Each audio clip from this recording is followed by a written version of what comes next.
ఒకసారి సాయంత్రం ఒకసారి పర్వాలేదన్నారు పెద్దవాళ్ళు.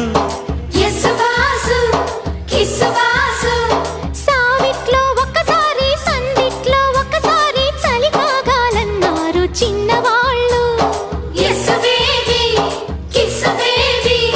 కొక్కరో బంగారు కోడి ముద్దడితే ముదిరింది వేడి.